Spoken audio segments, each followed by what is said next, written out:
we're recording the meeting as well. So there will be a record of this when we are through with the meeting tonight. It will be posted onto the project webpage. And you will find all the meeting information there. But for right now, I do want to provide a little bit of instructions for our Zoom audience. So this should not be unfamiliar to anyone. We've been using Zoom for so long. We will be muting participants as they come into the meeting room, and then we'll be addressing questions at the end of the meeting. So we do ask that everybody give us the time to complete the presentation, and then we'll address questions. We're anticipating that we'll try to take like 5 questions for the in-person audience, then another 5 for folks that are attending online. So we'll just rotate back and forth between the 2 groups to try to keep it balanced. For everybody who is participating online, go ahead and pop your questions into the chat if you need to, so you don't lose track of them. And we'll also take those in order. And then we'll go ahead and open up take the audience off of mute who is on Zoom and let them ask some questions for anything that might come to mind as we're going through questions. I think that's everything. And I'm going to turn it over to Will Pickering, our Chief Executive Officer. Thank you, Rebecca. As she said, I'm Will Pickering, PWSA's Chief Executive Officer, have been for a little over 2 years. Great to see so many of you in person, those online. I guess I'm looking at the camera. Thank you for joining us as well. I want to give a shout out. Our board chair, Alex Shuley, I believe, has tuned in. Alex has presented to this group over the years. And I just want to reiterate my commitment personally and our board of directors. We have discussed this project on nearly a weekly basis since I started in this role. And our commitment is making sure that we do right by the residents, that we're communicative, that we're responsive to concerns. And I hope you'll see today through the presentation that we've run into some challenges, but that commitment maintains, that we want to make sure that we're investing our ratepayer dollars in a manner that is responsible, that we're going to address the local flooding issues here in this community that many of you have personally experienced, as well as continue our commitment to green infrastructure as a method to manage stormwater across our city, but here in this sewer shed in particular. So no need for me to speak anymore, but again, thank you for those tuning in and those joining us here in person today. I'm going to turn it over to Tony Igwe, who is our Senior Group Manager for Stormwater within our engineering construction department, who has helped us over the last nearly 2 years, pretty close to 2 years as a PWSA employee on this particular problem and in driving us towards solutions on stormwater more globally. So Tony, I'll turn it over to you. Thanks, Will. My very first PWSA meeting was actually the 4-mile run meeting. I gotta make sure which direction this is going. All right.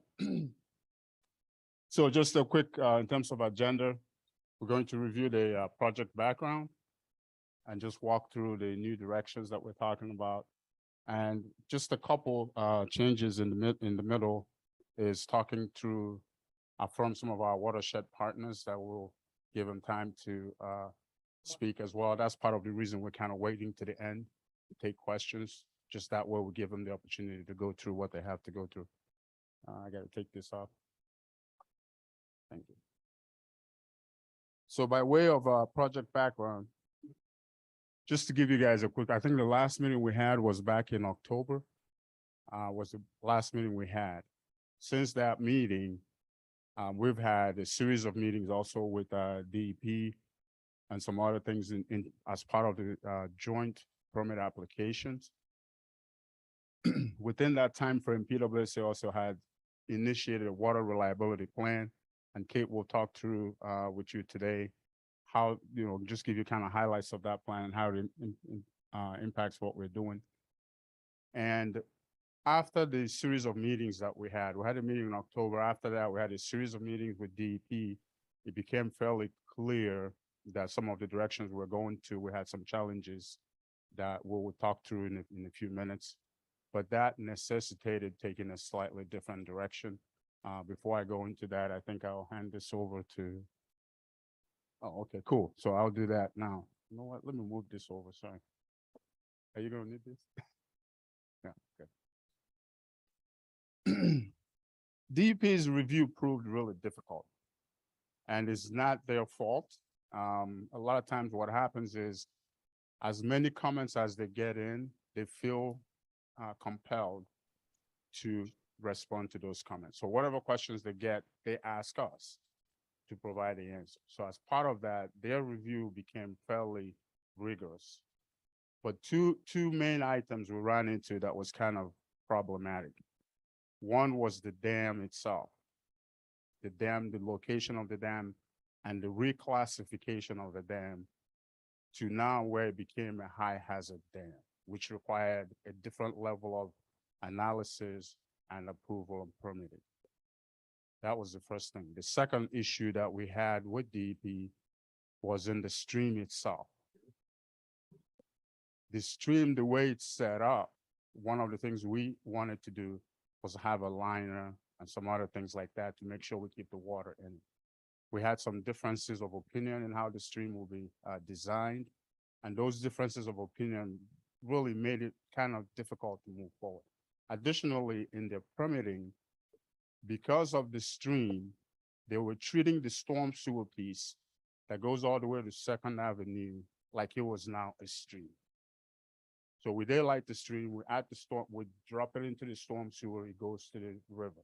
Well, that whole storm sewer piece is now being treated as a stream, which meant we have to get easements, what they were calling flowage easements, up to 100-year flood for anybody whose property was in anywhere along that line. So we had to get people to sign off. These were issues that we looked at and figured it would take us quite a while to solve. And in fact, and we had already spent a lot of time on this project. And these two things, plus the issues we had with the railroad, trying to get the easements. The current dam sits on the railroad right of way at the toe. The current spillway sits at the railroad right of way. And we would also have to have worked within that, right? And we had issues trying to get those. So between DEP, railroad issues, they're not insurmountable, they're not impossible, but they take a long time to go back and forth. It probably would have taken us quite a much longer time. So the decision was to say, you know what, let's kind of cut bait at that point, or whatever the terminology is, cut off that piece and look at the lower stormwater improvement portion, which is the core of the project. But I'll have Kate go through the water reliability plan side, and then I'll come back and talk through what that new direction is. Good evening. I'm Kate Meckler. I'm the Deputy Director of Engineering and Construction for the authority. You guys are probably all looking at me like, why is this water reliability plan important to this project? We are investing $470 million in the renewal of our water system. This is a very critical time frame for our water system to renew the water system. As part of the 4 Mile Run project, there was about 4,200 linear feet of 50-inch main that had to be relocated within the park, within that right of way, the CSX right of way that Tony was talking about. So we needed to have some pretty key connections in that, and they needed to happen, unfortunately, when some of our projects that are ongoing within the water reliability plan were occurring. So the timeframes, unfortunately, didn't necessarily work out. We're also needing to run our system a little bit differently than we would run the system on a day where we weren't operating with the water reliability plan. Because of that, we really need resiliency within our system. So bringing down that 50-inch line and replacing it during this critical time is just not something from a risk standpoint we want to put, people without water for. There are going to be some water line relocations that do have to happen as part of the stormwater project. We are still committed to doing that right now. The mileage of, or the length of pipe that has to be replaced is not to the magnitude of 4,200 linear feet that the original project had. So again, we just want to kind of highlight the water reliability plan in itself, the importance of the plan, just to make sure that you do have safe drinking water, and the resiliency that's going to be happening in the system as we're working on it. Again, it's a time frame overlap that was there. And just because of some of the hurdles that we ran into with CSX, we weren't able to relocate that water line when we needed to. Thank you.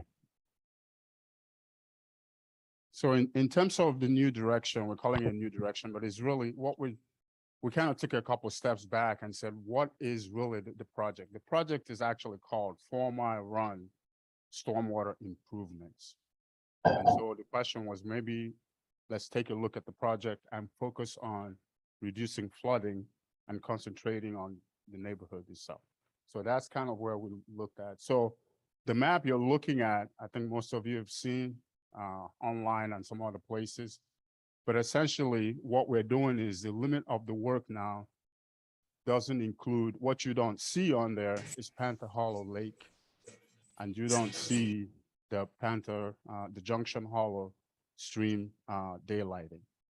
But everything else in terms of the gray infrastructure, if you will, that we're actually doing, places we're picking water, we're picking up some inlets and things of that nature, that stays. And that's the part we figured it'd be a lot easier. Now, before we made this move, we did meet with the DEP, and to their credit, we met with them and said, well, since we can't seem to get anywhere with the permitting side of it, this is what we're planning to do. To their credit, they were disappointed that we weren't doing the daylighting, but we explained what the issues were. They understood where we're coming from. And the initial indication was that this shouldn't be as difficult a road to travel as the previous project, the whole thing moving forward. That's the indication. I won't hold them to it until they get the permits and look at the plans and all of that. They may change their mind, but right now we feel like this is a little bit easier to prove. I don't want to dwell on this too much, but basically it's just all the purple that you're looking at this point will be new sewers that we were planning to do anyways. This map is just to explain to people how complicated working in this area is. I don't know. It's one of those things where you see it and you basically cross your fingers. But the biggest thing to get out of this map is because of all these utilities, we are limited as to the size of the piping that we can run through this area because we're having to negotiate all these different utilities. So the size of the piping that's there now, we're kind of limited to that. So in terms of anticipated timeline, this is the part always gets me in trouble and I have yet to give somebody a timeline and a budget, and it's exactly on. Something always goes wrong.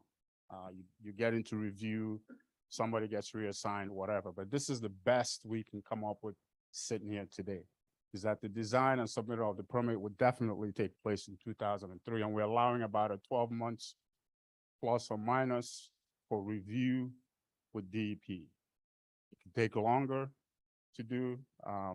It could be shorter. At this point, we don't know. So that's the idea we're looking at, and then construction will follow that.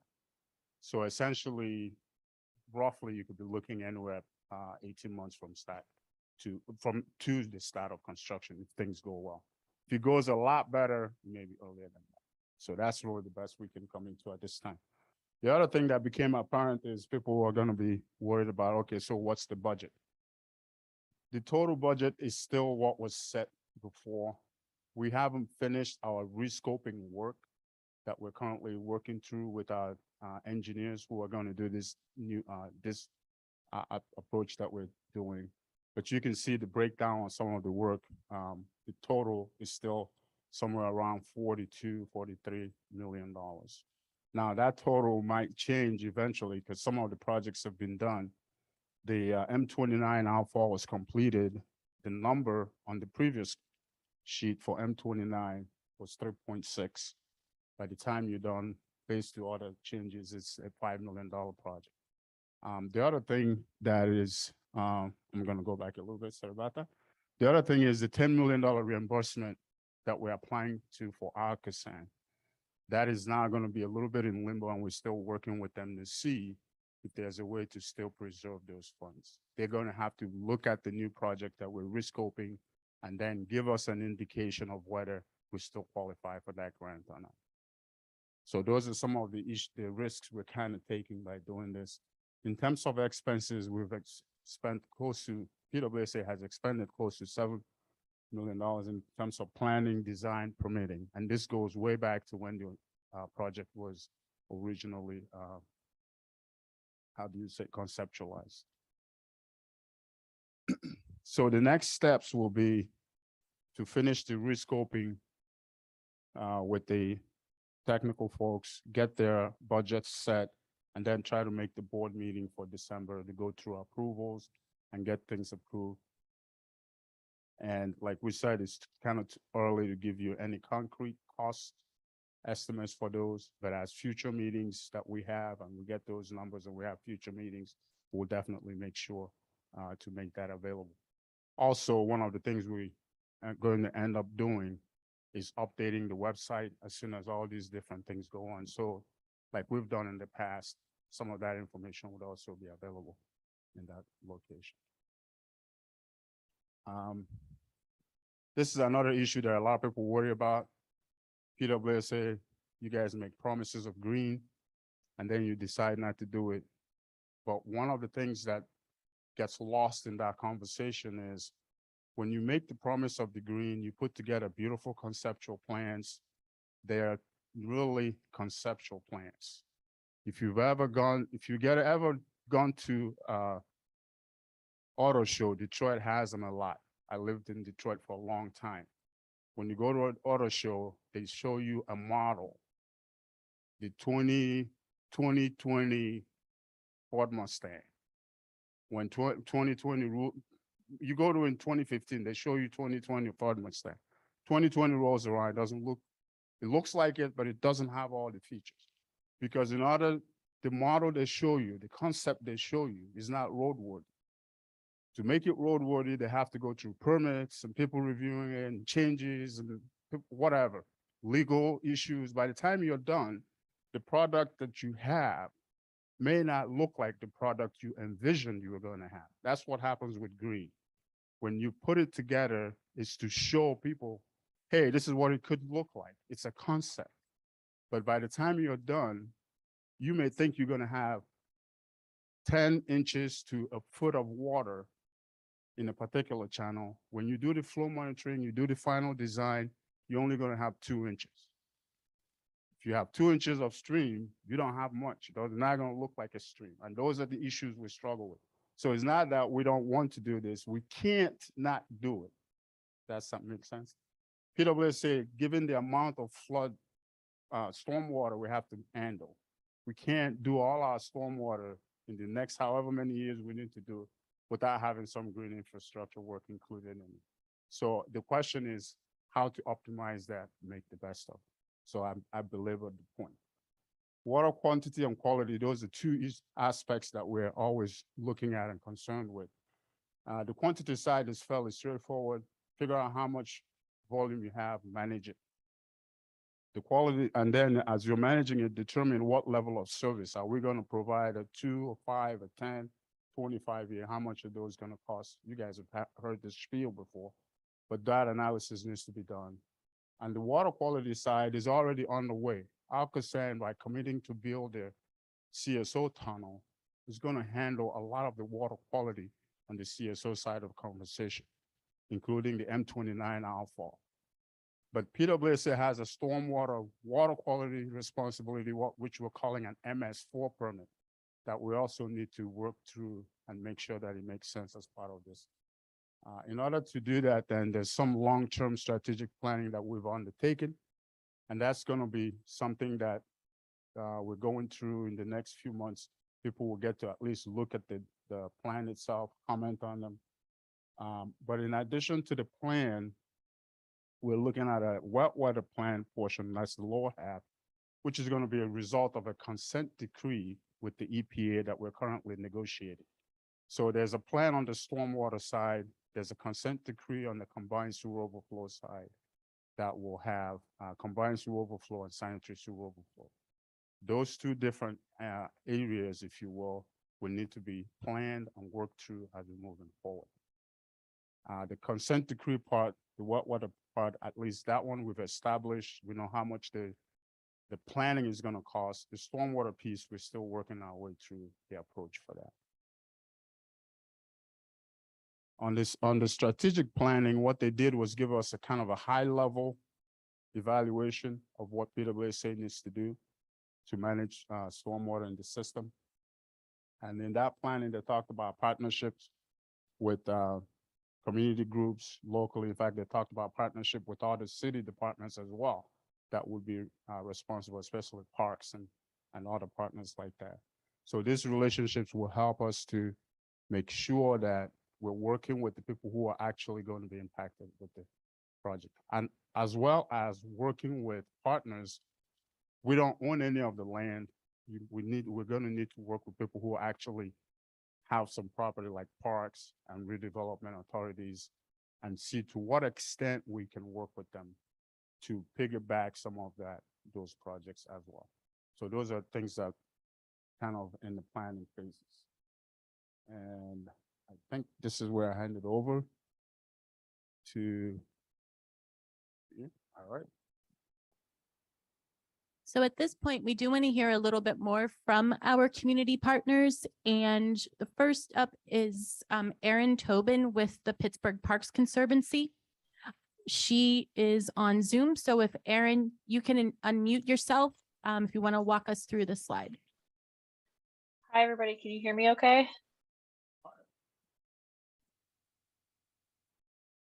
Yeah, that's fine. Can you guys hear me? Yeah, we can hear I you. hear you, Erin. Okay, awesome. Rebecca, were you able to put that timeline in the spreadsheet in the slideshow at all, or can I share my screen? But you know, Elaine, if you go to the website, the most, I think first slide is on the one. So yeah, we just need to switch presentations. Sorry about that. Give us a minute. Yeah, of course. I emailed Rebecca something at like 5:15 and she was able to squeeze it in. So this is my fault for the delay, everyone. I'll just start talking while they're transitioning. My name is Erin Tobin. I do community engagement with the Pittsburgh Parks Conservancy, and I have personally been involved in the 4 Mile Run project since 2015. But the purpose of showing this slide was to show how long the Parks Conservancy has been involved, both in Shenley Park, but also, specifically on the 4 Mile Run project. I'm not going to read through each one of these little points on the timeline. It's really strictly just to kind of demonstrate how long this project has been, at the forefront, and an important thing that we, the Parks Conservancy, have been working on. For some of you may know that originally the Parks Conservancy, our founder was trying to establish a Shenley Parks Conservancy, but the mayor at the time asked her to expand the Parks Conservancy's focus to the 4 historic regional parks. And so, Shenley Park was the first and main priority for our founder back in 1996. And so again, this is just to kind of demonstrate that the Parks Conservancy has been involved in Shenley Park and the 4 Mile Run project for 2 decades. And we continue to be committed to the work in the park. And I'm going to fast forward now to talk about the watershed task forces. So I'm not sure how many years now, my colleague Catherine Heenan is on here, she may know, but for I think close to a decade now, the Negley Run Task Force has been in existence. And in 2019 and early 2020, the Parks Conservancy received funding from a national foundation called the Pisces Foundation to expand our work by creating 5 additional watershed task forces across the system. To kind of model the work that the Negley Run Task Force was doing. And the Negley Run Task Force was working, across the different agencies that, work in public spaces to advocate, for stormwater management and green infrastructure projects within the Negley Run watershed. And so the Parks Conservancy saw the value of that work. And each one of the watershed task forces that were created, they were based off of the the top sewer sheds in the city of Pittsburgh. And they also coincidentally have a major park in each of them. So 4 Mile Run, the major park being Shenley Park. And so those additional 5 task forces were created in 2020. And since then, we've been working with those community members, again, and PWSA and Alcosan and others to really advocate on behalf of this specific project and educate folks about the importance of this work. And recently, we have been having conversations with Annie Quinn, who's going to speak next, about transitioning the 4 Mile Run Watershed Task Force to be under the Mon Water Project, which she will elaborate on in just a minute. So, the purpose of me speaking tonight is just further, commit that the Parks Conservancy wants to be involved, but we are looking forward to transitioning this particular watershed task force under the umbrella of the Mon Water Project. So I will pause and pass it over to Annie Quinn. Thank you.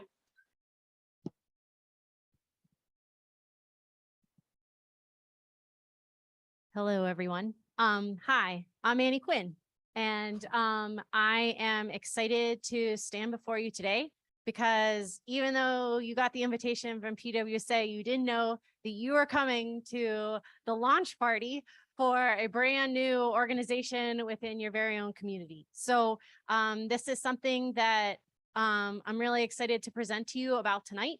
And I think it's an opportunity for all of us to take this bad news in about transitions within the PWSA project, take a deep breath, and then understand that there are smart, sophisticated, and competent individuals, that's not including me, that are going to be working together to form and advocate on behalf of the solutions that are necessary in this watershed. So I now want to introduce you to the Mon Water Project.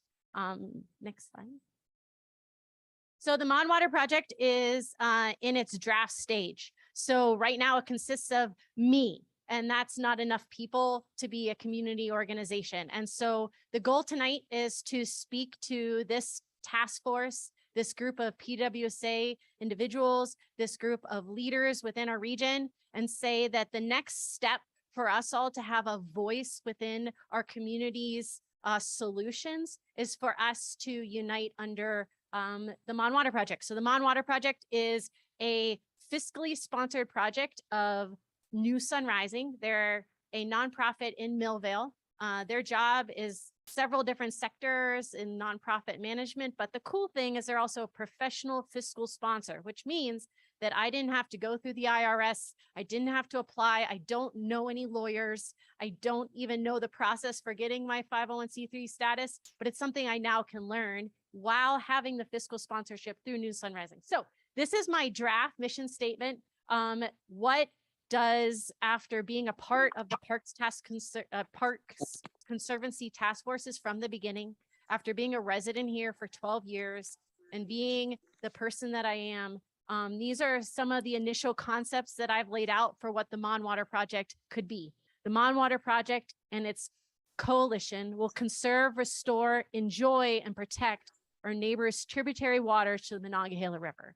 And that includes all of the programs and the people, and then that coalition building. That Tom does not have a son named Matt Barron, does he? And then the idea that we'll be educating and activating individuals as we plan, partner, and build science-based solutions in the watershed, right? Because some of my background is actually putting projects in the ground all the way to the idea of running fishing derbies. So the good news is that a watershed group can be all of those things. It allows us to look at land use practices and do science-based solutions. Next slide.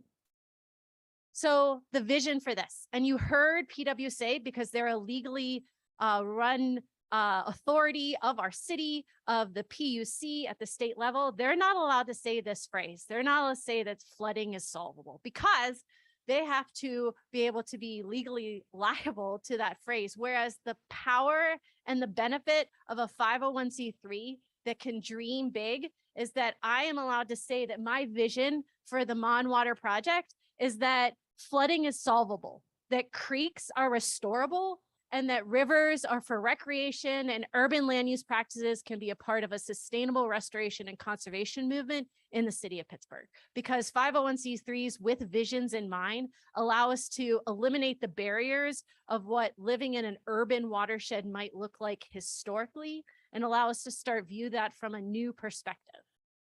Next slide.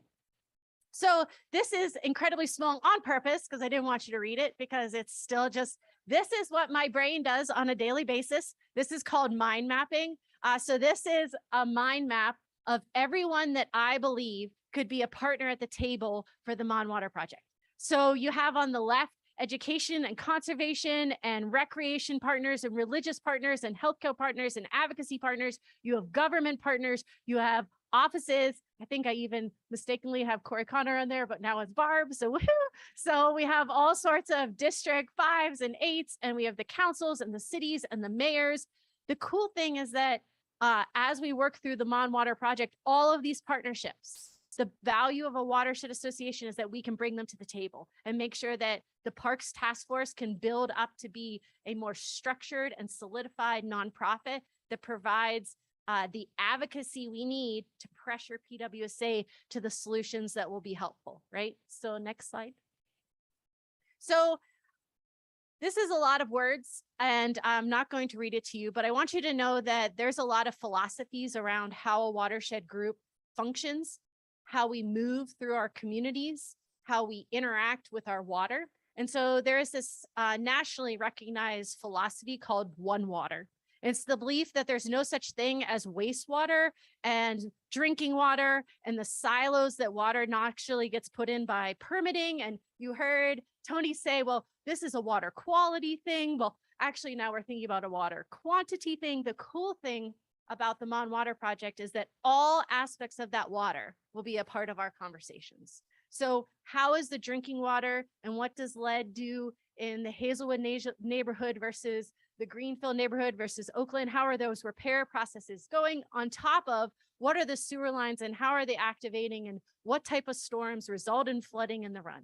So as we're going through these, we're going to hopefully be collaborating. Those are words I want to draw out of this text. We're going to be looking for water management. We're going to hopefully be a part of a neighborhood plan that will be able for us to solidify the solutions so that the city and us can partner on the grant writing necessary to make them happen. We're going to sustain that adequate funding because 501c3s have different partnering opportunities for money that the city doesn't have access to. So we can apply for grants that then supplement the money that they're spending. We're going to hopefully helping neighbors understand what the stormwater fee is, how it looks, and even be allowed to be what I'd like to refer to as a neighborhood translator, right? So I have spent my life in environmental education. So when I listened to Tony speak just now, I understood all of it, and I'm able to hear and understand the consequences of what's being said and understand the dynamics of what's being said. And I know that some of that does not translate to your average person. And all of you are, it's not even an education thing or an intelligence thing. It's that we all have what we've been trained on to do in our lives. And unfortunately, we're not all water professionals. And so as a water educator, one of the most important things to me will be providing to you some of that understanding, some of that translation of what does level of service mean and how can we help work within the dynamics of level of service to still get the solutions that are necessary. So some of the things on this slide are how we're going to kind of make sure we house the work that we do and center ourselves as an organization. Next slide. So one of the biggest and most important aspects of this work was actually expanding upon the park's current definition. So 4 Mile Run is a specific sewer shed. And so just like watersheds and sewer sheds and neighborhood boundaries, they're very strict because they're delineated based on where water flows and how water flows down or uphill. Well, excuse me. It's always downhill. The first mistake of the night. Okay. So as water is flowing downhill, it has a very defined geographical boundary. And so if we were to, as an organization, only focus on 4 Mile Run, I believe there would be a new version of redlining within our communities because we would be eliminating what I am now referring to and forever will be memorialized as the Monongahela Peninsula, right? So the Monongahela Peninsula of the city of Pittsburgh includes neighborhoods like Hazelwood and Glen Hazel, which have as important important for us to be speaking about, talking about issues with water and how are their creeks currently flowing and what issues are their water quality and water quantity occurring within those neighborhoods. So the Mon Water project believes that the most important principle that we will be working and operating under is one of justice, equity, diversity, and inclusion. We're hoping to make sure that our regional partnerships reflect that we can come alongside existing organizations and partner with them, and at the same time also listen to them and understand with them how their communities are experiencing water and how we can be how we can bring money to them to help create the solutions they see as their community's next steps, right? So, and this is grounded in the idea that these neighborhoods are deeply rooted in environmental justice zones that means that as a community, we would be short-sighted to not include them in the Mon Water project. And that's why this organization's name is not 4 Mile Run Watershed Association. So the reason we did not call it the 4 Mile Run Watershed Association is because it wouldn't be taking into its grasp all the opportunities that exist within both the 4 Mile Run Watershed and actually all the way to Duck Hollow, which is the outfall for 9 Mile Run. And they have their own watershed group. So huzzah. They are taken care of in Swissvale and Braddock Hills and Edgewood and Wilkinsburg. They have a super amazing organization that's advocating and educating and moving forward with all sorts of solutions on their creek. And so the good news is that now with the Mon Water project, we can have that same type of level of activism here. Next slide. So this is the geography. I drew this map by hand because the big black area is the out boundary of 4 Mile Run. And so historically invited to this meeting would be Oakland, Squirrel Hill, Greenfield, The Run, Hazelwood, and Glen Hazel are the new additions, right? Because these are individual overflows to the Monongahela River, the purple, the red, the green, the orange. These are similar to us. They're clearly smaller, but they did include parks themselves. As we know, Hazelwood Green was now designated as a park within the city. So we now have the ability for this huge chunk of the city to fall under the Watershed Association of the Mon Water Project. Next slide. So what are the next steps? So the next steps are that no community organization should be of one, it should be of many. And so we will need individuals to step up and be the leadership team for this 501c3 fiscally sponsored project. So I am now seeking individuals that would like to start the process with me as an executive committee. We're hoping for some big guys on that list like PWSA, and we're also hoping for the residents and the individuals who are actively fighting to make sure these solutions are occurring. So this executive committee is something that we're going to be building over the next month. And the hope is that we can have representatives that span all the decision makers and make sure that we're getting the voices of our community to them and also helping to negotiate how our community would like to be served by them, right? So then there's also the easy stuff like membership. So we are going to be having newsletters, call to actions. We're going to be having events. My hope is to have a real kickoff for the Mon Water project in the next month or two. And those kind of community activations will be, you can sign up for those on the website. There is a website.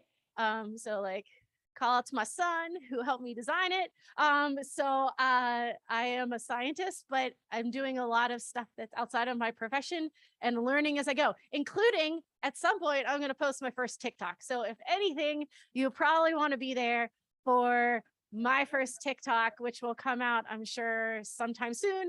And the goal is, can I define level of service in 3 minutes? I mean, that's what the golden age would be, because how do I reach Gen Z, the Gen A's of the world, and help them understand the water issues that are directly affecting them right now? And the way I'm going to do that, hopefully, is through extensive and thoughtful education programs, including silly videos on TikTok. So, and then historically, organizations that I've been a part of have hunkered down on super awesome education programs from adults to children, recreation programs. Like, let's get on some kayaks and go up to our outfall. Like, I want to do that so bad. Let's have kayak races from outfall to outfall. I just have lots of ideas. And then conservation. This is the big one. There are a lot of grants. There's a lot of money at the federal and state level that 501c3s have access to. And I'm hoping to really bring that to the Mon Water project in a way that allows us to match the funds that are coming from the ratepayers and also create the solutions that are those green infrastructure parts and pieces that now we really need to get back into and resolve. And then restoration. How can I, be the scientist that I actually am on the inside and make sure and understand even the creek that we already have in Panther Hollow, what bugs are living there and what's alive in Panther Hollow Lake? Surprisingly, a lot of things, right? And so understanding the restoration of the watershed, I think, helps us appreciate what's there. Oh, next slide.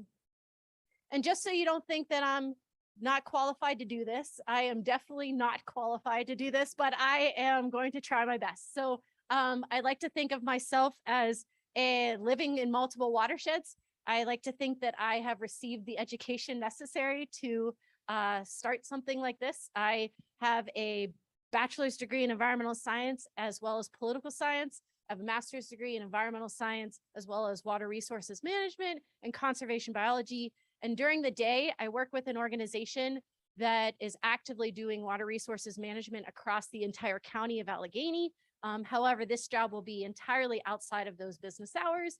And so I will be actively doing this just as me, watershed enthusiast and Quinn. So I am a resident of Greenfield, and I am hoping that the Mon Water Project is something that you will all join, that you'll sign up for, and that we can get busy together. So I think that's the last slide. And I'd like to thank the Mon Water Project. That's me. Just kidding. I'd like to thank New Sun Rising, who supported my application and saw this as an opportunity to do some good in their community. So thank you.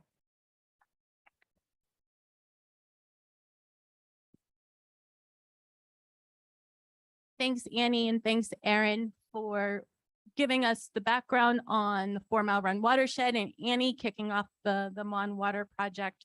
It's very exciting to have these partners in the community where we are also doing work.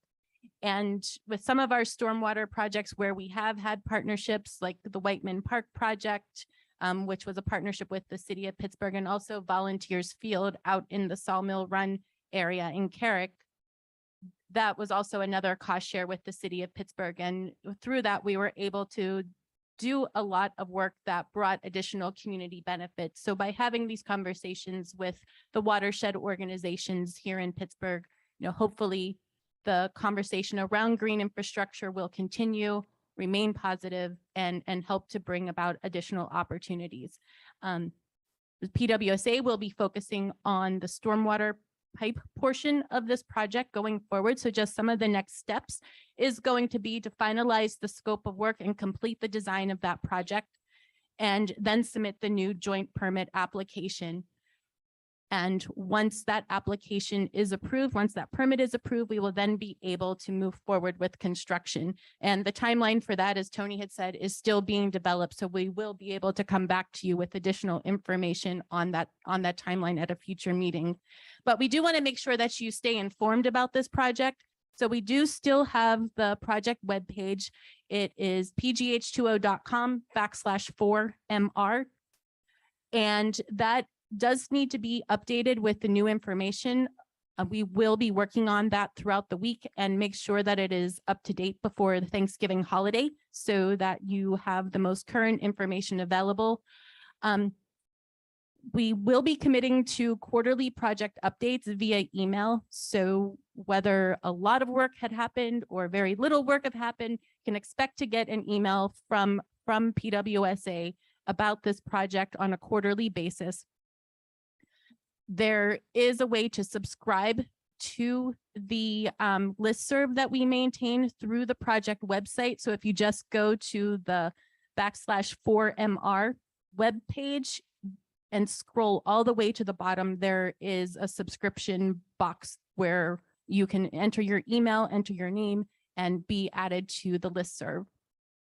And then as different project milestones come to fruition, we will be hosting more community meetings. So right now, I don't have a date for the next community meeting, but as soon as we are able to get one scheduled, have more information to share with you, we will have that. We will make that information available. And so with that, we'd like to open it up for question and answers. Nick Letskis, who is one of the public affairs associates, he'll be helping out with that. In order for the people who are attending online via Zoom to hear you, you will need to use the microphone. So Nick will be running throughout the room with the microphone and making that available to you so that you can ask your question for all to hear. I'm going to try to jot down the questions that you're asking so we have record of that. So if anyone in this room has a question, please go ahead. Buddy, is this on? Oh, hey, hello. So first of all, it's really encouraging to hear that this is moving forward and that there's progress. There's, flooding down here is something that we have always dealt with. So first positive thing is we're really glad that's moving forward. I will also say, though, that it's discouraging to hear that the green infrastructure piece isn't a part of this anymore. I know that that is really important to a lot of us who live down here in the run.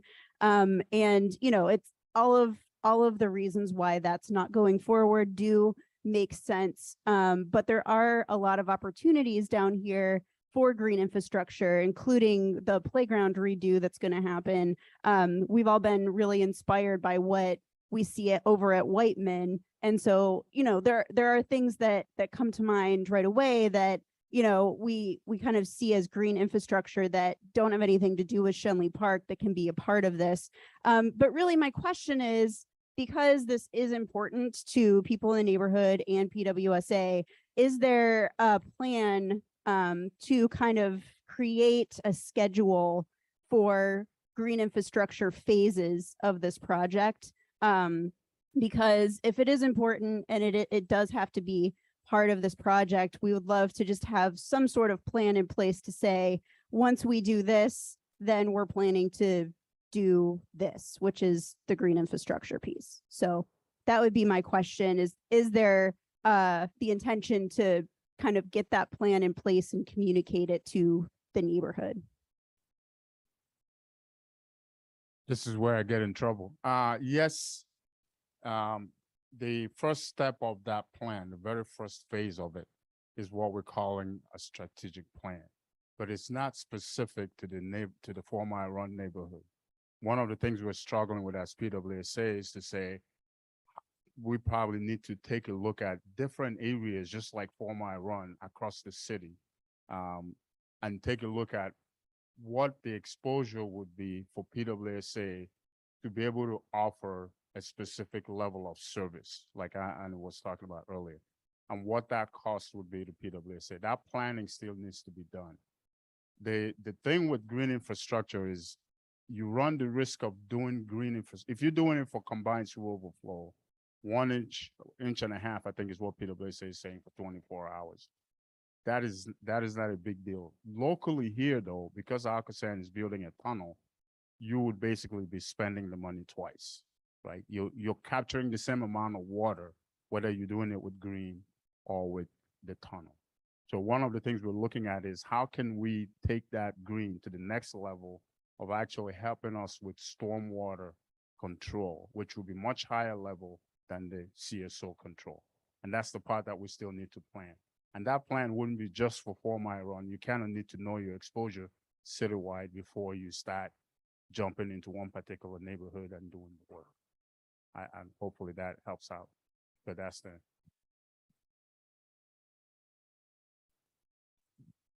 Yeah. So, I mean, kind of going back to what you said about, the impact. So what I was hearing before is that like it actually can't be done without green infrastructure, that green infrastructure has to be a part of this. So that's why I think all of us would feel better if we knew that there was some sort of timeline around this. I know that there can't be one today, but that's just kind of an ask on our part. Like it'd be great to have some sort of update about that in the future.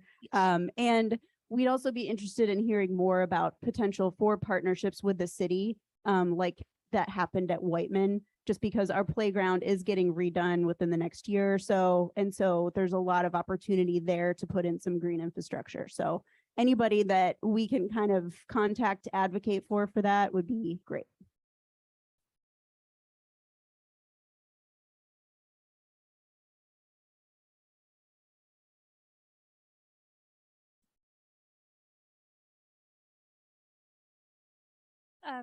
I've been, is this, okay, it works.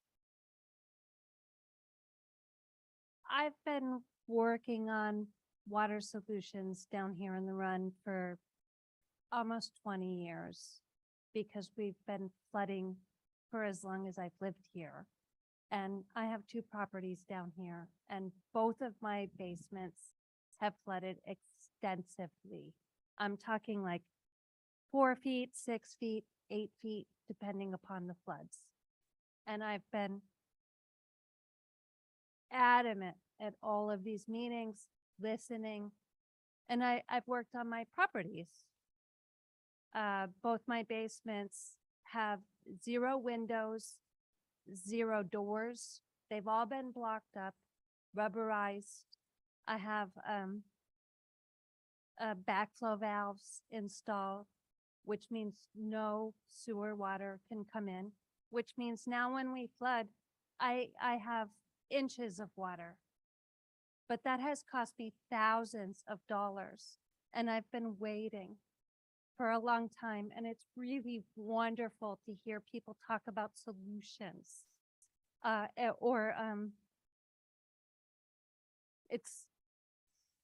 It's really kind of sad now to hear somebody's. I'm actually kind of sad because I have done these things to protect my property and have been waiting for solutions. And it's been green infrastructure, or we'll make bigger pipes, or we'll dig up the streets. But honestly, not very much has happened. So I've made a difference for my 2 properties, and I've been waiting.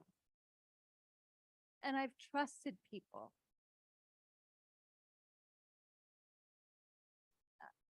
I don't know what my question is, but like, when? We were told that it would happen this summer, and now you're telling me it's happening next summer. But when the manhole covers blow off and I move my car, I don't know what's my question. Like, help. When is it gonna happen? I've protected my homes, but it's been like, I did it myself.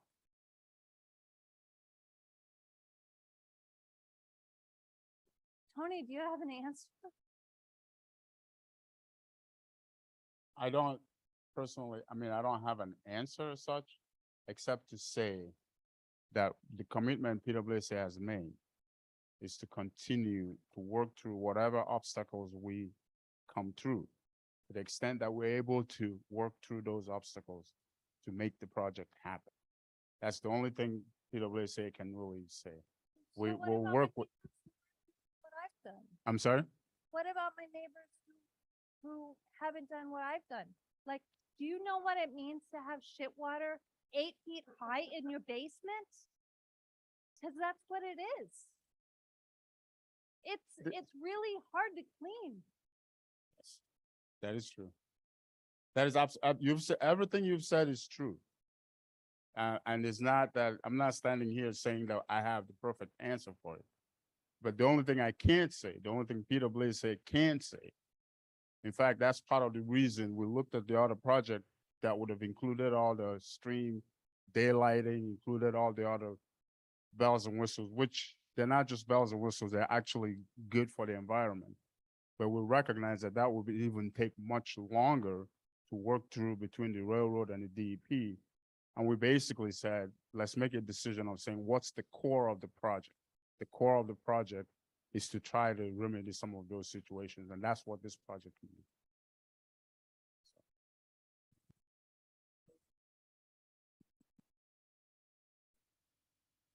So maybe just to sort of follow up is, and this might be more for you, Will, is there, with these new stormwater fees and these stormwater projects happening across the city, has there been any talk of some kind of a fund to help residents who, are in a situation like Laura or else, who are having to replace their boilers, who are, having their cars fill up, that kind of thing? Any discussion of that, just as sort of a stopgap for the time that it takes to get these projects It's moving. So this is where we have to be. This is where we have to be careful. This is why I wore this shirt, in case you're gonna throw tomatoes, that's fine. When systems are designed, I'm being brutally honest. When people design a system, they have a target level, how many inches of rain they can control when they design the system. When the system in this area was designed, that conversation wasn't even, people weren't even having it. A lot of these sewers were in the ground 1900s, 1920s, 1930, before you started really looking at it that way.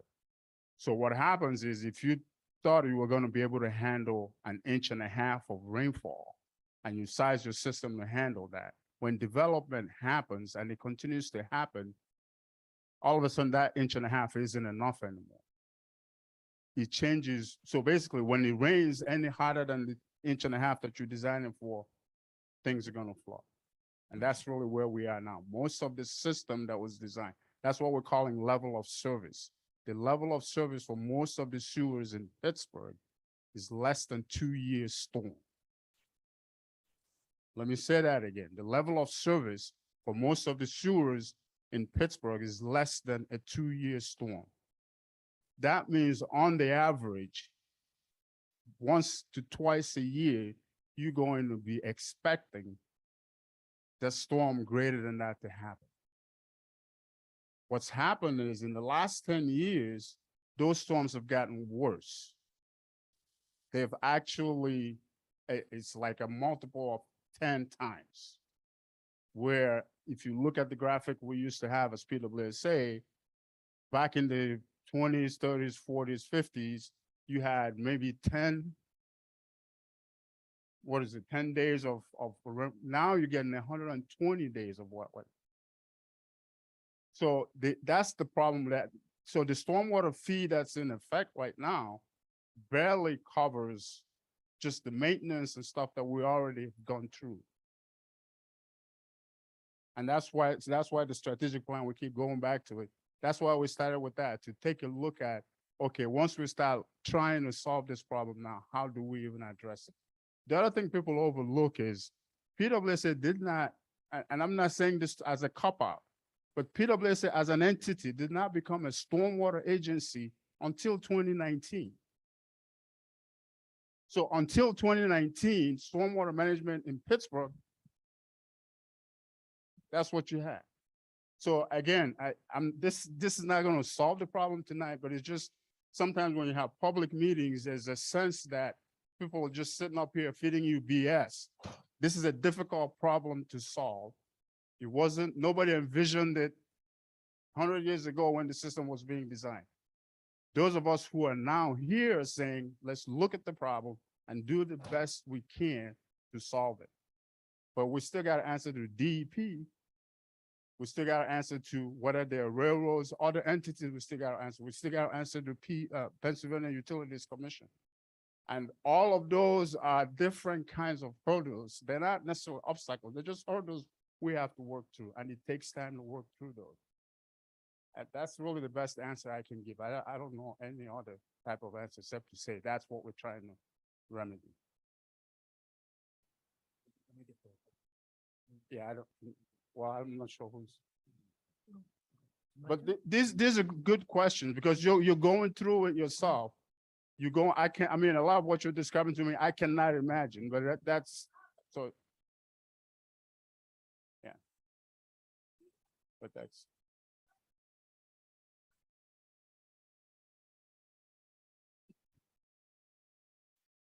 Question: what is the level of service for the lines that you have designed, for the lines that you have drawn?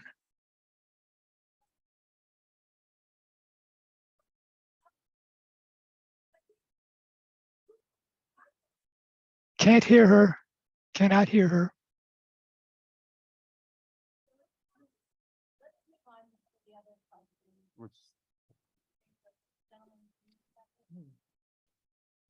Thank you. And this might dovetail on the same concern. I'm wondering is there a way that you can quantify for us the loss or what was lost in the capacity to capture stormwater through green methods between, let's say, the last meeting, I guess that was October of last year, or whenever the previous round of plans were proposed, and the new way that we're going forward, which is basically stripping everything except the gray pipe this year.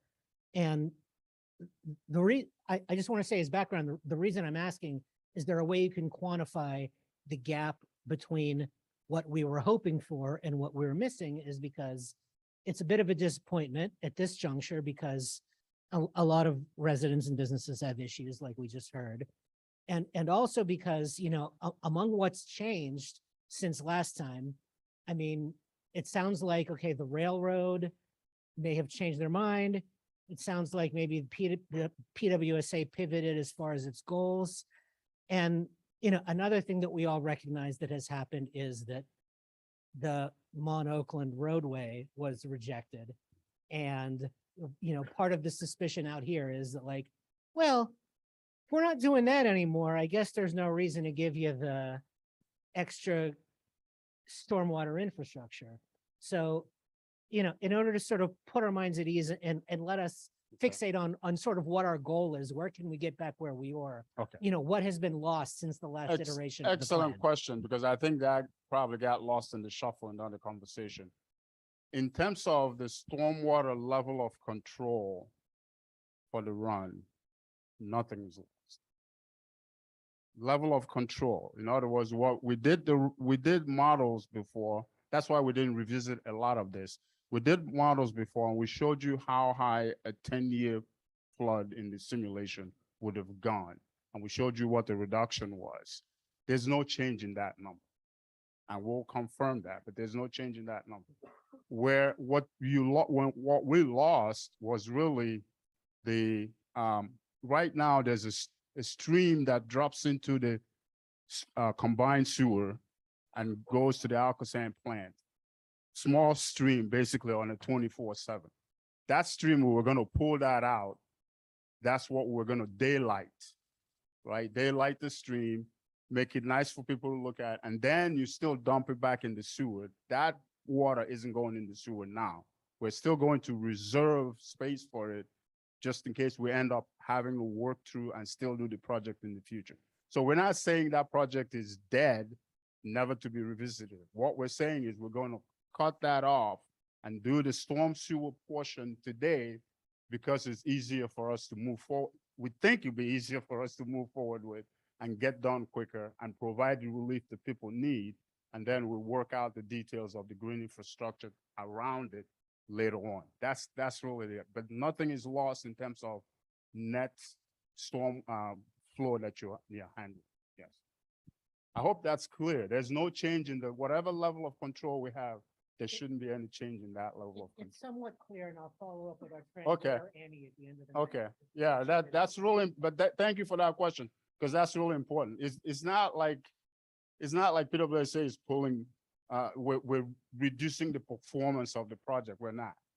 Well, the Parks Conservancy was involved too, and it's left. Yes. Right? There were, yeah. So that was pulled. Should we follow up with them and see, you know? No, but what was pulled from their side of it is any kind of enhancements or things like the pond would have been really nicely enhanced as part of, you know, not just storing water, but now you actually have a walkable space that's beautiful to look at, that helps you manage stormwater from the streams that were coming to it, right? That all of that was in there, but it's something that can be revisited. Yeah. You still have a question? Sure, thank you. I hope I can remember this. I have 3 points to make. We're talking about the Whiteman Park, and maybe why can't we do something like that down here in the run? I think it's important to remember the political clout that went into that project. You had Mayor Peduto was the city council member, became mayor. Dan Gilman became chief of staff, and Erica Strausberger has a background in environmental something or other. She was very involved even before she became the city council member. So where is our political clout and leadership now? I'll offer that we did not have very effective representation down here for 10 or so years, and things floundered. Now we've got a mayor who also is probably not nearly as interested in stormwater as Mayor Peduto was. So that's kind of a bind. Nevertheless, we do have a new city council member who might be pretty effective, and I think that's the way to go. Now, you talk about PWSA not being a stormwater organization until 2019. That Whiteman Park project was being planned for many years, and PWSA was a partner there. So I don't really get how all of a sudden the switch flipped in 2019. I don't think that's true. But the missing piece, again, that we aren't talking about is city government. We can talk about the Parks Conservancy, we can talk about PWSA, but where's our city government in this project? That's one point. Another thought about the Shinley Park Lake. This seems to imply now that the lake is effective, that the lake is somehow acceptable in the condition that it's in right now, and that is patently false. So we need to focus our attention, continue to focus our attention on the lake. Just because it's not part of this project doesn't mean it's not an important element. And finally, in defense of PWSA, I think you guys do tons of great projects. I know so many stormwater projects all around the city, and it kind of, I can't really understand why you don't sell that a little better. Even here in the 4 Mile Run watershed, you had that project up on the Bridle Trail. That was a great project. A few years before that, I don't know what you call the stream that comes down into the run where all these big boulders and rocks were put in to kind of catch and pull the water up the hillside. Whatever that project is, you should be promoting that. And then other places in the city, wonderful stormwater projects, which of course begs the question, if we can do it on Thomas Boulevard, or I'm blanking on a couple of the other locations right now, but if we can do it in these other parts of the city, why can't we have a nice, very public facing, engaging, beautiful little stormwater project to get the public excited about green infrastructure? You got to pull the public into this and public opinion. So those are my points. So, this off? Is this okay? So thank you for the plug. Half of them I didn't know, because 2 years for me, so that's my ignorance. But thank you for the plug. PWSA has done a lot of great projects. One thing to keep in mind is, how many of you have heard of the Green First Plan? Okay. Green First Plan is what spurred a lot of those projects. The Green First Plan was a pushback initially against just building tunnels, right? People said, let's do green first instead of the tunnels. And this is before PWSA became a stormwater agency. We looked at that green first and say, if we can do green first, maybe you don't need the tunnel. So a lot of those projects went forward to demonstrate that A, green would work, and B, you may be able to replace it with the tunnel. Well, while all of that, those projects were already left the gate and already in process and being done, it came back that Arkansas was still gonna go through and build the tunnel. That basically, and once they've done that, right, if you look at water almost like in a container, in a bucket, that first inch in the bucket, right, the tunnel will capture the first 3/4 of an inch. When you and I build a green infrastructure, even if you wanted to capture an inch of water, that bucket of water, that 1 inch is fixed. If I capture the 1 inch in the green, the tunnel is sitting there empty. If I don't have the green, the tunnel will capture. So it doesn't make sense to, from a cost standpoint, to spend $1.5 billion, build a tunnel, and then still build green, and they're all doing the same thing. So by Arkansas saying we're going to do the tunnel, it changes the calculus on the stormwater. Now we have to say, well, maybe we're not doing CSOs anymore. We need that green to go a little higher. And how do we get green that will get to 2 inches, 2.5, and help us work a much higher level I mean, I'm simplifying it, but that's literally the way it works, right? So when you think about it that way, you realize you have to be careful where you put the green and how you actually make, because you have to make sure if the tunnel is going to come through, then you're double counting and you need to step up your game, how you capture it. So it sounds That's like- kind it of what sounds we're like you're facing saying right now. There's a list, there's a prioritization that's been done. So if that's the case, where does 4 Mile Run and where does the run fall in that prioritization? It's not a prioritization by location. Mhm. It's a prioritization that we look at the Alcosan tunnel and say, Alcosan has, M29 is Alcosan's outfall. Negley Run, for the Negley Run folks, I forget what is it, A47 or A42, thank you, is Alcosan's outfall. The tunnels are gonna pick up those points eventually. So any work we do as PWSA upstream of that point, we have to say, we can't just shoot for the 3/4 of an inch to an inch that they would capture. We need to shoot for something higher because now we have to be doing the work for stormwater. But for me, it's easy for me to say this now because you have to then ask yourself, how much would it cost me to capture that inch extra, 2 inches, extra inch and a half, or whatever that is, because that's expensive. How much would it cost me? And then we have to spread that out and say, what does that look like on your stormwater bill now? And can people afford it? Those are questions we still have to ask before we run around and start building any more green. That's the point of it. Hopefully this is, because it's not like we woke up one morning and said, hey, we're not building green anymore. That's not it. We looked at it and said, what's the cost effectiveness of building it? Because after all, it's your ratepayers' money that we're handling. And we have to be satisfied that it's, and even if we screw up and we don't pay attention, PUC is looking over our shoulder and say, what the heck are you doing with that? So we still have to answer to a whole bunch of other people. Thank you.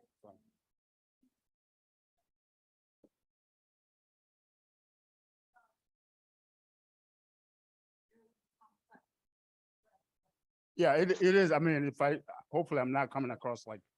Restate the but question. It's really helping because when you make the presentation, you think you've lived with it for so long, you skip over a lot of things. We have one more question back here. Okay. Oh, okay. Okay. Sounds good. You'll hear me? Yeah? All right. So question from John Burgess. Given that some of the design, permitting, legal issues involved in 4 Mile were known back in the conceptual phase or shortly thereafter, what has PWSA learned about green infrastructure development that will inform realistic planning and community engagement from the conceptual phase going forward? Given that, yeah, go ahead. Again, given that some of the design, permitting, legal issues involved in 4 Mile were known back in the conceptual phase or shortly thereafter, what has PWSA learned about green infrastructure development that will inform realistic planning and community engagement from the conceptual phase going forward? We have learned a lot, but we have to be careful when we say that because each one of those projects also tend to be unique. Where is it located? And sometimes, who's the reviewer and what are they looking at? So yes, we've learned a lot. One of the things that is giving PWSA now is at least a suite of comments. Since we have all these letters back from people, we know what those comments are. We know different types of projects, what they're likely to ask for, so we can best prepare for them moving forward. But I think if that's at least one answer that I can give you, once we start a lot of the projects now, one of the new projects we start to plan and to work through, we'll definitely take those into consideration. The other thing that we've kind of really, I think is very important, and we're talking about it, is this idea of working with people who actually have the property, right? So you're working with parks, you're working with whoever is doing redevelopment, and you're trying to work through it. And even in our stormwater fee, we do have in there parts of ways that we can partner with anybody who's redeveloping a site if we're able to bring additional flow to that location, work through what kinds of benefits we can get out of it and work that out with them. So that's also part of the process. And a lot of those tend to be green infrastructure projects. I have a comment from, I believe this was Erin. She wanted to say that while she was speaking about the task forces, she meant to say that the 5 additional task forces, the watershed task forces, were created based on the 5 priority sewer sheds as outlined by the Green First Plan, which Tony just mentioned. So that's just a comment. And then Andrea has a question regarding consent decree negotiations.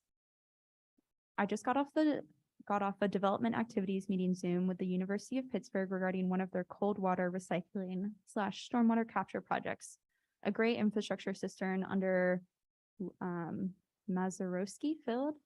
And the pit architect wasn't able to say whether PWSA is. Ooh, sorry, folks. Not a sports fan, apparently. Golden years of the Pirates there. Oh my goodness. Yeah, called myself out there. Okay. And the pit architect wasn't able to say whether PWSA is reckoning the 9.6 million gallons per year that pit is taking steps to remove from the 4 Mile Run runoff load into their calculations. Any observations about stormwater reduction actions being taken by university partners in terms of analyzing the load that remains for PWSA to deal with in this watershed? It almost seems like if we can get their email, I mean, I almost want to follow up with them offline, because that seems like a very specific question that we can answer offline, if that's okay with them. We will, Andrew, we will follow up with you offline about that to get more information. Thank you. Next, we have a question from Thomas, or maybe a comment. Bike pedestrian infrastructure also runs through 4 Mile Run and is a crucial link in city transportation network. We would like to be sure disruptions are minimized and safe alternative routes are considered as part of the project timeline. Yes. In fact, a lot of our previous community meetings, if you've been at them, I think that's part of what we've done in the past and plan to continue.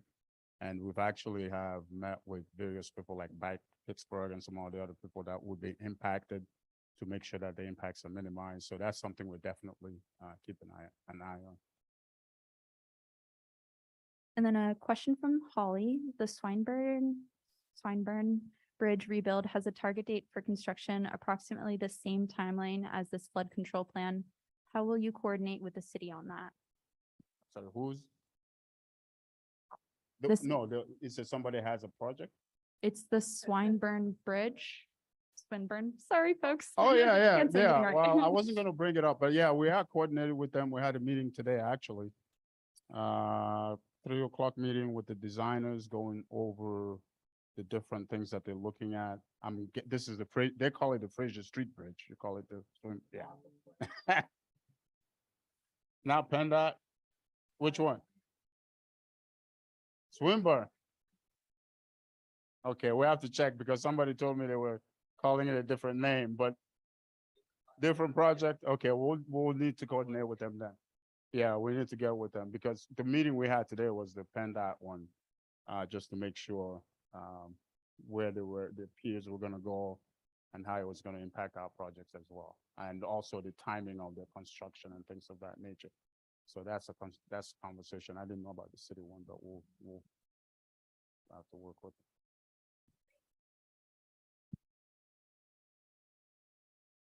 Thanks. Can you hear me?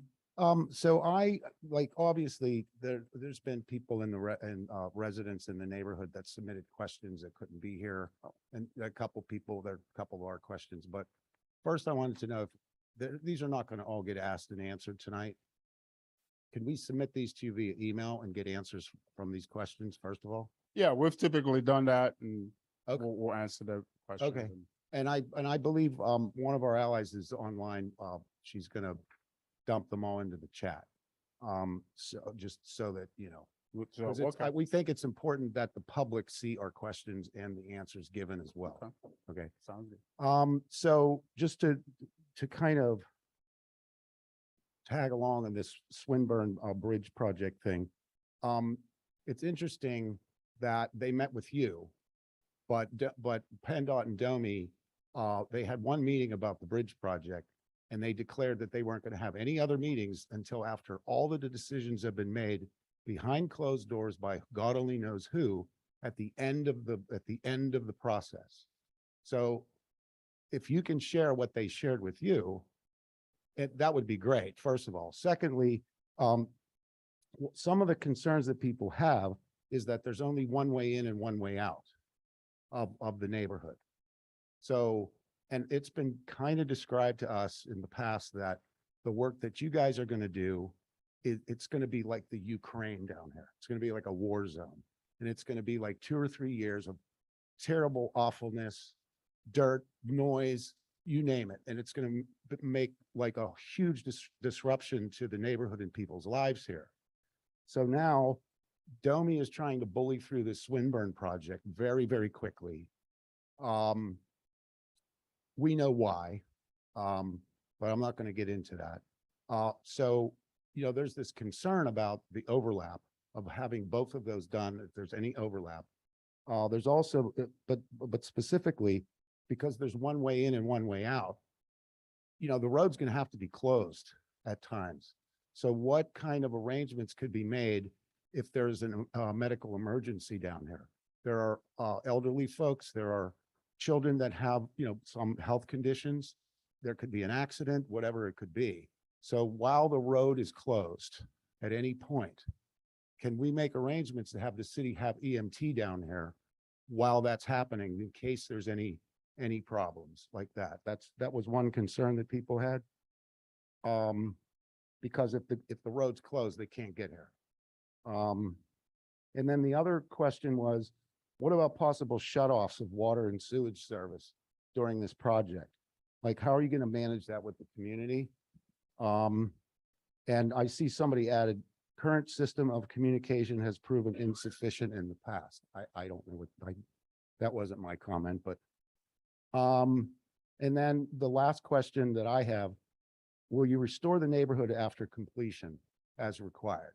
Like, you know, there's an obligation, I believe, that PWSA has to restore the neighborhood to the way it was. Obviously, if you're ripping up grass, you're not going to put the dead grass back. You're going to plant new grass. But in other words, you're not going to design something differently without resident approval. Correct? You're going to restore the neighborhood back to it. Obviously, there might be some ricky-ticky things that would be little improvements, green infrastructure improvements or whatever, but resident approved, correct? It's on. Okay. Hi, I'm Mallory from the design team. Hello. We've met before. I just want to reiterate a lot of the traffic comments you made. The design will not allow us to close the road, Saline Street, one way in and out. There will be one-way traffic maintained at all times. Traffic flaggers, ambulances will be able to get in and out. There will be a very deep trench next to the road. So it's going to be, you know, a lot of police, a lot of work. It won't be years. We're estimating several months though, to get that pipeline in. And that's still in the works and design. I guess to answer some of your other questions about restoration, yes, everything will be put back today as it is today. You probably already noticed that People's Gas did the gas mains last year. They've already put the sidewalks back. A lot of them we do not intend to touch again. So we did partner with them to make sure that work was done and doesn't have to get ripped up a second time. And I think your third question was water and sewer connections.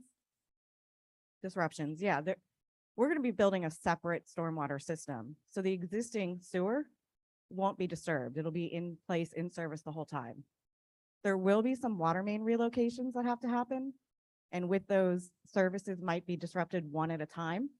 But the construction team will go door to door and coordinate those shutoffs. They're usually only a couple hours each. So it's not like a consistent water shutoff.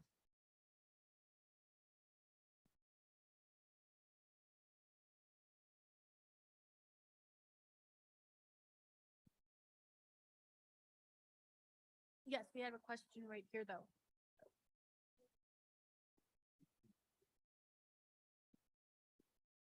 All right, so I guess I have two questions at the moment. I have a lot of questions, but we could be here all night and I don't want to do that to anybody.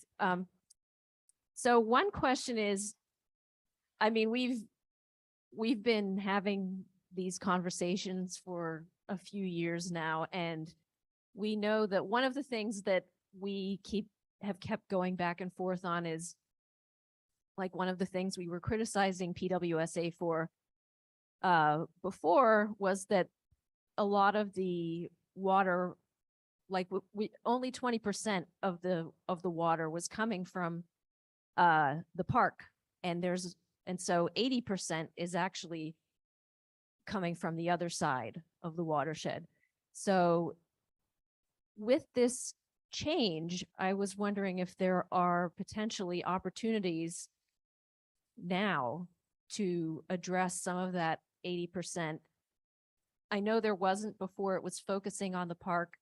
So I'm wondering if that could potentially be part of this new direction we're taking.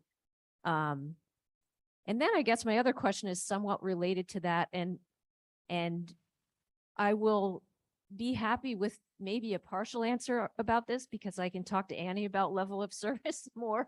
But I will admit that I don't have a full understanding of that concept. What it sounds like to me, and you can tell me if I'm wrong, is that it's kind of like a level setting of, like, the amount of coverage that it has to be somewhat equalized over all the ratepayers in the city or in the service area, like that nobody should be like getting the lion's share of the resources PWSA has to address the problems. And I would say, like, I don't know if I'm right about that, but I would say that, is there any, like, whatever that calculation is it taken into consideration neighborhoods, I'm not saying just the Run, but neighborhoods like the Run, which there are a lot of places that get flooding in Pittsburgh, obviously, but the Run is not unique, but we're one of a few places where that level of flooding happens, and there's a residential community down here that's really affected by some of these things, like what Laura talked about, and these manhole covers, blowing into the air. So I would say also, because I feel like some people who are outside the situation might say, well, why do you people live down here? Like, it's, and not PWSA, but just people outside the situation. I feel like some of these discussions, that attitude comes up. And I would say, like, some of my neighbors down here have, like, we were here first before. And part of we didn't ask for the parkway to be built over our heads. We didn't ask for any of this. And a lot of the problems are caused by development in these upstream communities, and we didn't have anything to do with that. So I guess that's more of a comment than a question, but those are my 2 points.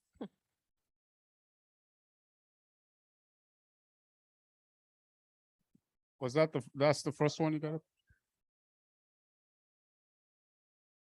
Okay, so the 80% one is a fair question. What we kind of really wanted to concentrate on doing the project that I showed up there, because it's real easy once you start looking at that additional stuff to get into another protracted planning, in which case 2 years from now, you're here yelling at us. Why are you not? I'm serious. So that's how, what is it, people call it, mission creep. So one of the things we're trying to do is just really focus in, try to get this part done. And so that's one of the approaches that we're taking on that part of the conversation. The other part of the conversation, the level of service, it's not that everybody has to have the same across the board, but it's that within the city PWSA tributary area, my understanding of it is that there are at least 30 to 40 areas around the city spread out that have the same kind of bowl phenomenon where you're in the bowl, sort of more or less. And so whenever it rains 2.5, 3 inches is usually a problem, not just overland, but in some cases overland and basement. And so it's at least 30 to 40 areas within the city that's happening. If you pick one area and you say, we want to make sure, what is it? There was a statement Annie made about being solvable, where you say, we want to make sure whatever you design for it, right? There's always a storm higher than that storm and it's going to flood. So somebody can't guarantee you that it will never flood. But let's say you say, okay, I'm going to spend a lot of money and make this so that, it's like a 50-year storm level, really high level. All right, great. But what about the other places? Are you going to be able to afford making it a minimum 50-year all the way across? That's the problem. So whatever that minimum, what we're looking at is saying, what's the minimum threshold? That's one way we're conceptualizing it now. Once you go into planning and you have the people and they start doing the work, some things might change. But the idea is before you start spending money, you want to know what that exposure would be. If you had to do the same work in the mud, in this system, if you had to do that work 30, 40 locations across the city, could you afford it as PWSA? That's the question we need to answer. And so that's where the planning comes. We have one more back here. If there's a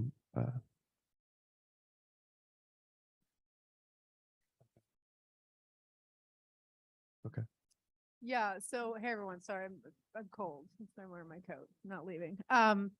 So I just want to just quickly say, this is interesting because I wanted to answer, did Chris go? Well, anyway, I wanted to answer his question about what can government do, right? Like what can we do? So this is sort of an odd situation in that, I used to be on this side and now I'm on this side, but I do want to say, and this is my layperson's understanding, and I don't know, is just in terms of the green infrastructure versus the gray infrastructure.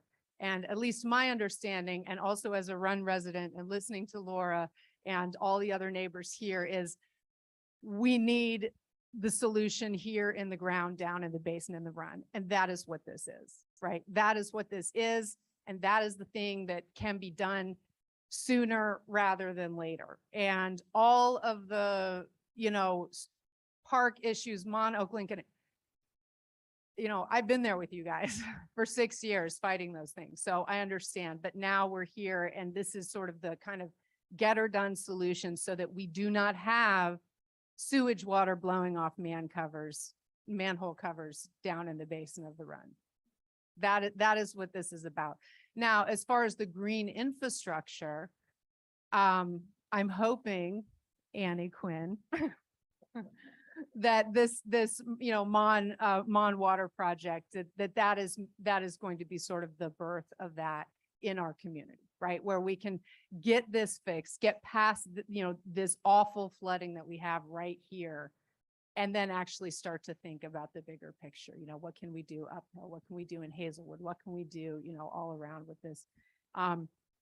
In terms of just the nuts and bolts of it, Mallory, so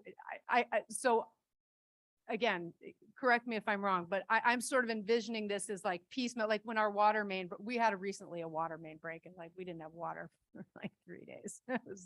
So this is kind of where, but I'm assuming it's going to be like piecemeal, like a hole in the ground. It's not going to be like one big open trench all the way down Saline. Right. No, sorry, I'm using the wrong language, but I mean like when you're digging in the ground, I assume it's going to be like I'm going to do this section, close it up, do that section, close it up.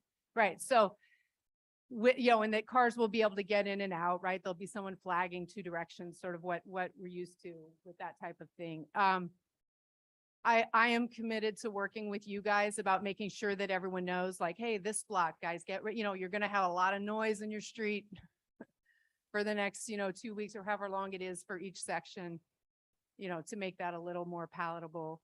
And this is not something I can promise, but it's certainly something I'm interested in. Maybe we can talk about it, Will.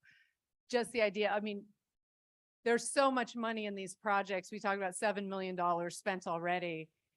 You know, if there's a way to find a few $100,000 just to help people with damage and things in their basement in the meantime, you know what I mean? That's something I will look into. That's something that I'm interested in looking into. It's could make a huge difference for, you know, a resident, especially someone down here in the run, and isn't actually that much when we're looking at the grand scheme of things. Anyway, I hope that and correct me if anything I said was totally wrong. This is great. I think actually what it would, I'm looking forward to Anna's organization.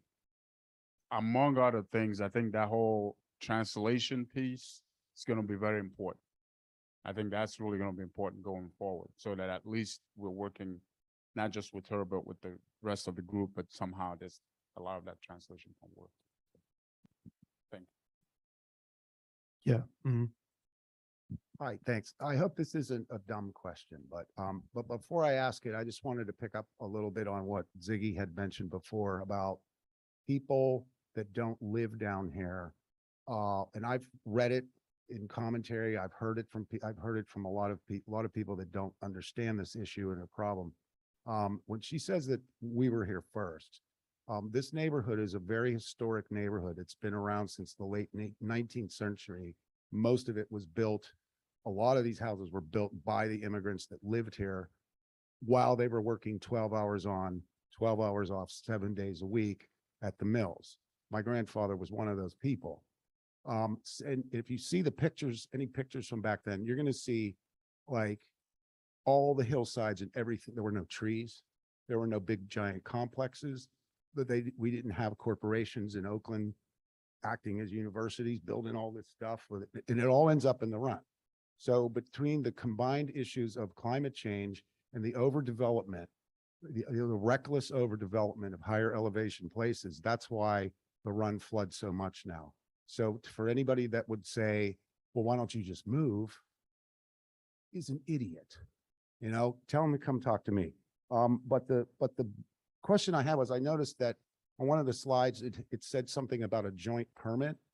So I don't understand why it's a joint permit. Like when the roadway was attached to the plan, you know, we heard forever, oh, it has to be a joint permit because there's a roadway. So can you explain that, why it's a joint permit? The easiest way I can explain it is a joint permit it's kind of a permit with different agencies. So you have a DEP is part of it, the U.S. Army Corps of Engineers is part of it. And as part of that application, you have different agencies reviewing different pieces of the project. For example, the U.S. Army Corps of Engineers, where the sewer comes out into the mine, they have to review that. That's part of their review package. The DEP has to review all the way up, including anything else that we're doing that has to do with the stormwater, if there are any wetlands, things like that. So all of those permits, it used to be a few years ago, you would apply for those things all independently. But now they've actually made it a lot easier for you to do what they call a joint permit application. There's no other entity, organization besides. No, there is not. It's a joint permit application. Huh? No, it's a joint permit application in terms of the agencies. It's all of them that we're not. That. No, it's not a dumb question. Like I said, years ago, it used to be, because I used to work for the state. Years ago, you would go to this person, get one, and come back to this person, get that. So they changed all that. I forget when they did, but that's why they're calling it a joint permit application.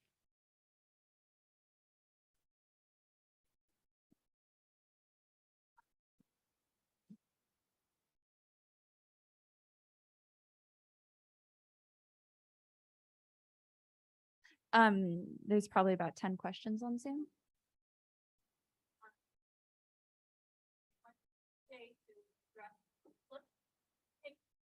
maybe about 15 minutes to try to address those type of questions. And if we're not able to get that, is everybody okay with us addressing them via email? Everyone has our have our reactions on Zoom, any thumbs up? Yeah. So folks on Zoom, we're going to try to take another 15 minutes to address the rest of your questions. And if we're not able to address those questions, we'll respond via email. If you can give us a thumbs up or thumbs down, if that's acceptable.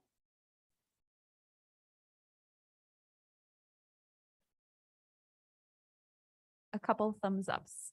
Okay, so let's see if we can move through those questions pretty quickly. And if we're not able to get to them, we'll handle it on via email. And so it's now 8:11. So for 15 minutes, we'll just go to like 8:25-ish. Okay, so the first question that we haven't answered yet on Zoom is from Roy. Since the dam is now classified as a high hazard, has anyone looked at what is the status of the dam? When will it fail? And I believe Andrea actually had a follow-on comment that the high hazard status would adhere to the dam redesign, if I understood Tony correctly, meaning if Panther Hollow Lake were rebuilt to hold more water, the dam would have to be stronger.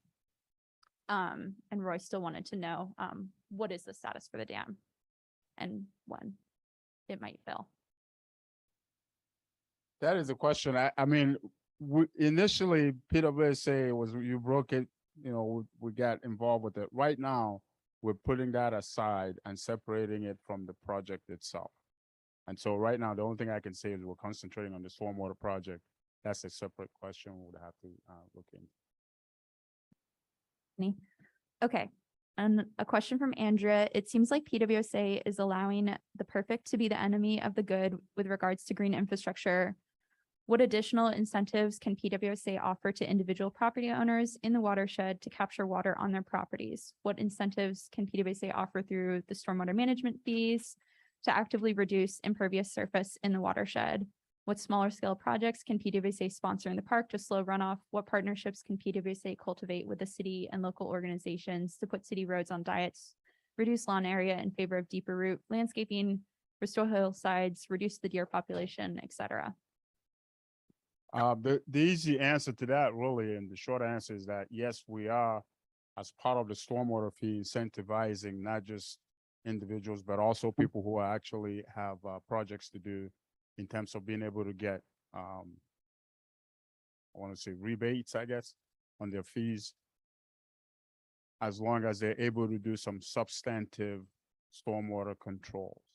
So that's one easy place that we're doing that. As I mentioned earlier, PWSA is also, as part of the strategic planning, one of the ideas we're going to put forward is partnering with other entities that are actually doing this work, seeing how we can work with them to implement some of this green infrastructure, as long as it also works with their stormwater permitting side of it.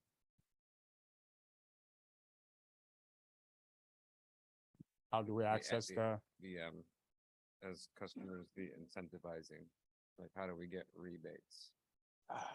Can we, let's talk after, Okay. there's a website, what is it, PGH2O/stormwater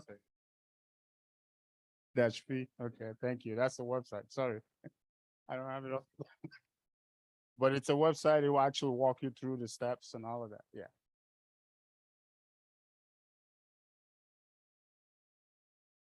Okay, another question from Roy. What is the level of service for the lines that you've drawn? And Roy, if you want to provide any more context about that, you are welcome to come off mute and speak out loud to the group.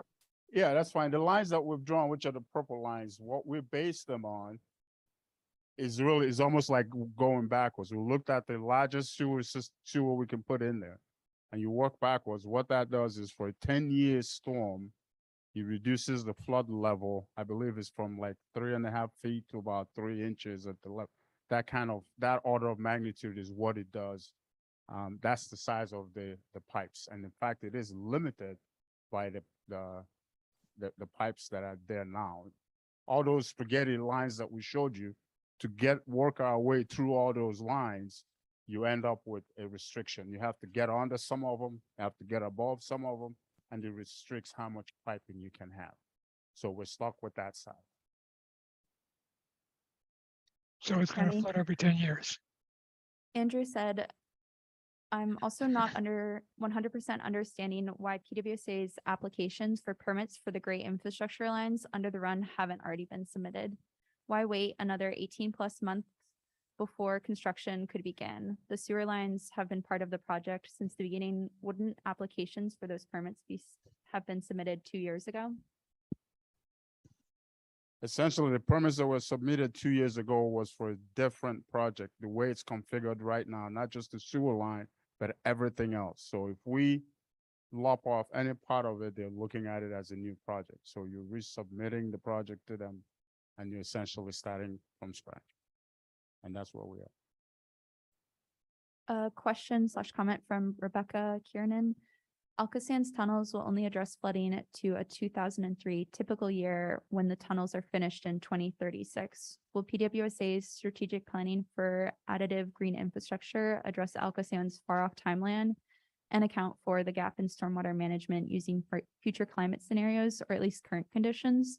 There's unprecedented federal funding for infrastructure. How is PWSA planning to take advantage of that funding to help ease our flooding issues and keep our rates low? Oh, wow, that's a lot of question in one. PWSA does plan to the extent we can, to try to access as much funding as we can moving forward as we do the project. In terms of climate change, that's also something that we need to factor into our analysis once we start looking at all the level of service conversations we've been having, because as we're sitting here talking, each year that goes by, those numbers change because of climate change. We have to factor that in. In fact, we've had a few studies by RAND to help give us an idea how some of the ways you can do that. And the plan is to actually factor those in the planning as you move forward. I'm going to read out some comments from Andrea. She said that the project with the boulders was the city. That was in reference to one of the projects, not the early action projects along Bridle Trail and Overlook Drive, but the other project with the boulders was apparently the city. Pittsburgh Parks Conservancy spearheaded years of studies that looked at upstream green infrastructure and capture strategies. PWSA can't pretend that nothing has been done, that you're starting over from scratch. However, it would cost you today to capture the extra 1 inch or 1.5 inch, it will cost more tomorrow. And then if we're concerned about saving money, it seems like we could start with not starting design efforts over from scratch. We can build on the work that's been done before.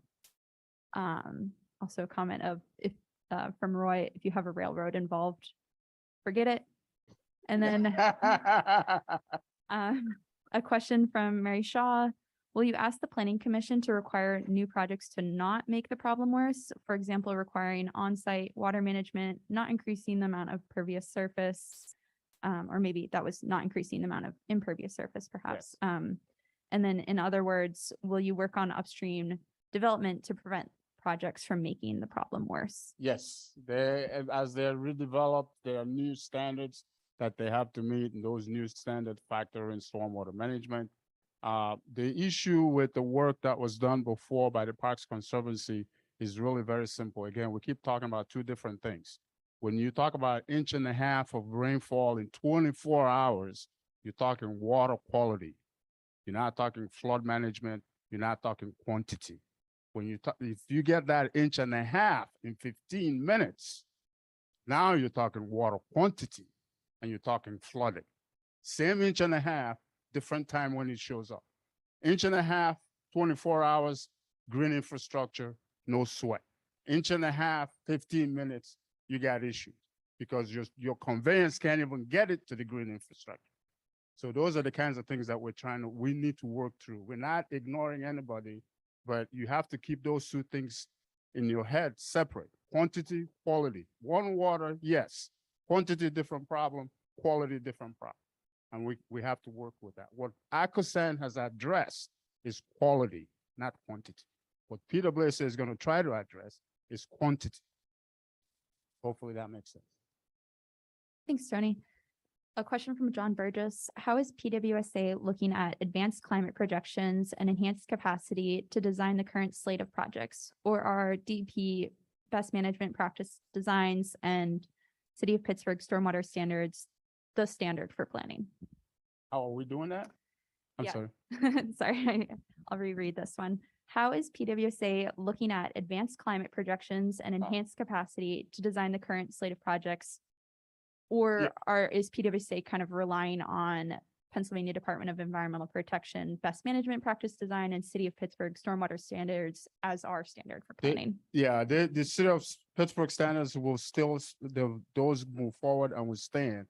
When we do our evaluation, like I said, by the time some of those evaluations are done, you may be looking at a year, 2 years from now in terms of the strategic plan, maybe even longer. Those numbers are going to change. The climate change numbers are going to change. They're going to be different. And whoever is doing the modeling at that time will have to use the latest numbers to help us with the modeling and the sizing and so forth. And we'll keep that in mind when we do that. A comment from Andrea. PennDOT is handling the deck expansion project for the 376 bridge, the Fraser Street / oh gosh, I'm gonna mess it up. Swinburne Bridge is DOMI. And DOMI and PWSA have been asked about coordination regarding the bridge projects for literally years. Holly shared the link to the Google Docs with the questions that Ray was referring to. So we can try and add that into our notes after the meeting when we share that out. And then Andrea, last comment was that she strenuously objects to people's inconvenience with regards to new construction projects being compared to the experience of Ukrainians dealing with bombardment, snipers, mines, and genocidal acts by an invading army. That is the end of the chat. Well, thank you, everybody, for your participation tonight. We really appreciate the time that you spent with us. This is the beginning of a new phase of the 4 Mile Run project. There will be more information coming out from PWSA about how that is going to move forward. So please be sure to make sure you are signed up on our listserv so that you can get the latest information. And please get in touch with Annie if you want to continue conversations about green infrastructure within the watershed. I think that will really help to be a productive partnership and linkage between the work that we are doing here at PWSA and the vision and interests that all of you have. And so with that, we will close tonight's meeting and just everyone have a really great night and a good Thanksgiving holiday. Thank you.